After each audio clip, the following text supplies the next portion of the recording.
একসময় কাজ করতেন রেস্তোরাঁর ওয়েটার হিসেবে। বিশ্বের নামিদামি কোনো বিশ্ববিদ্যালয়ের বড় কোনো ডিগ্রিও ছিল না তার। সেই ব্যক্তিটি কিনা এখন ভারতের মুকেশ আম্বানি কিংবা রতন টাটার চেয়েও ধনী। মনে হতে পারে গল্পটি কোনো সিনেমার, কিন্তু বিষয়টি একদমই তেমন নয়। গল্পটি জিপিও কম্পিউটার চিপ নির্মাতা প্রতিষ্ঠান এনভিডিয়ার সহ প্রতিষ্ঠাতা এবং সিইও জেনসেন হুয়াংয়ের কথা। জেনসেন হুয়াং এখন বিশ্বের 11তম ধনী ব্যক্তি। বিলিনিয়ার্স ইন্ডেক্স অনুযায়ী হুয়াংয়ের বর্তমান সম্পত্তির পরিমাণ এখন প্রায় $11,900 কোটি।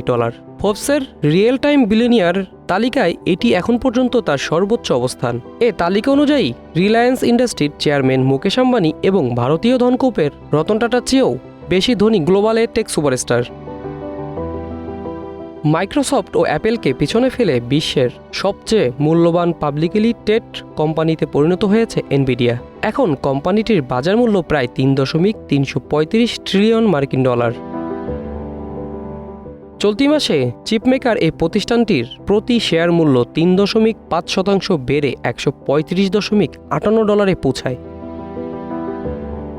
ওয়াল স্ট্রিটে সর্বাধিক ব্যবসা করা কোম্পানি এখন এনভিডিয়া, যার গড় দৈনিক টার্নওভার $50 বিলিয়ন।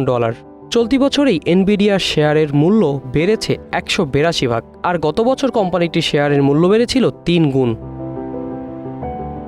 জেনসেন হুয়াং 1963 সালে তাইওয়ানের তাইনানে জন্মগ্রহণ করেন। তার যখন 5 বছর বয়স তখন তার পরিবার থাইল্যান্ডে চলে যায় এবং 9 বছর বয়সে তাকে এবং তার ভাইকে ওয়াশিংটনের টাকোমার এক চাচার কাছে উচ্চশিক্ষার জন্য পাঠিয়ে দেওয়া হয়।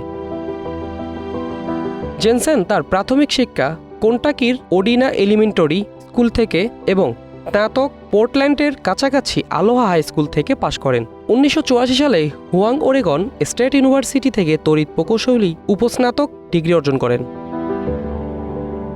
তবে সাফল্য খুব একটা সহজে ধরা দেয়নি জেনসেনের কাছে।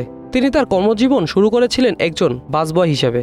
তারপর যোগ দেন ডেনিস একটি রেস্তোরাঁতে। প্রথমে ডিশওয়াশার এবং পরে পদোন্নতি পেয়ে ওয়েটার হিসেবে কাজ করেন সেখানে।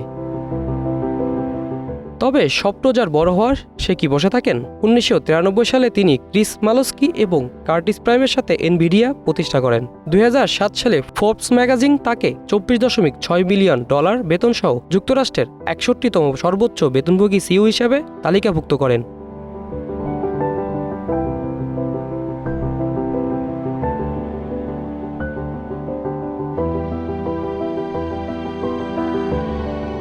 Bangla affairs news desk.